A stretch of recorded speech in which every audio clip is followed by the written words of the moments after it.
சட்டு கொடுப்பா. 1800 2 ரூபா. தம்பி இந்த அளவுக்குலாம் வேண்டாம். ஒரு 300 350 எடுத்து கொடுங்க. வீட்டுல விசேஷம், வேலை செய்யற பசங்களுக்கு எடுத்து கொடுக்குறேன். ஒரு 300 350 இருந்தா போதும். இது எல்லாமே 300 தான். 300 350. இந்த கலர் ஒன்று கொடுத்துருங்க. சரி. இந்த கலர் ஒன்று கொடுத்துருங்க. சரி. பேக் பண்ணிருங்க. நான் முன்னாடி பில்லு கட்டிடுறேன். சரி கொடுத்துறேன். ஆமாண்ணே. நம்ம நல்ல ட்ரெஸ் எடுத்து கொடுக்குறோம். வாங்க. ட்ரெஸ் எடுக்கணும். 300 ரூபா. 300 ரூபாயா? இல்ல வேணாங்க. ஒரு 1000 1500 2000 அதான் அந்த அளவுக்கு எடுத்து இதாங்க. இது 2 200. சரி. இது 2 300.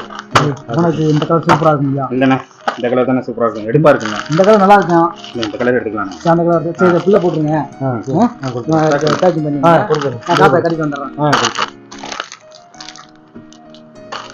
தம்பி அண்ணா சந்திங்க சார். நாளைக்கு நம்ம வீட்டில் விசேஷம் ஏற்கனவே சொல்லியிருந்தேன். எல்லாரும் வந்துடணும். வீட்டில் இருந்து எல்லாரும் கூப்பிட்டு வந்துடணும். தான் வச்சுங்க சார். ட்ரெஸ் நல்லா இருக்கு சார். நல்லா இருக்கலாம் சார். சரி. ஆமா உங்களுக்கு தேங்க்யூ சார். Thank you sir. நன்றி சார். ட்ரெஸ் எடுத்து கொடுத்ததுக்கு. எல்லாரும் வீட்டில் வந்துடணும். விசேஷம் வந்துடணும். சரிங்க சார். கலர்லாம் பிடிச்சிருக்கு. சூப்பரா இருக்கு. ஒரு நிமிஷம் சார். நான் வந்துடுறேன். சரி வாங்க சார். என்னப்பா இது எங்களால முடிஞ்சது சார். உங்க ட்ரெஸ் சார். எனக்கு ட்ரெஸ்ஸா? ஆமா சார். நான் சரி போட்டு எடுத்து கொடுத்தேன் சார். சரி சரி சரி. நல்லா இருக்குங்களா சார்? நல்லா இருக்கு நல்லா இருக்கு. சரிங்க சார். போயிட்டு என்ன விலை? 2000மா? சுட்டாலும் சங்கு நிறம் எப்போதும் வெள்ளையடா. என்னாலும் மென்மக்கள் தானே.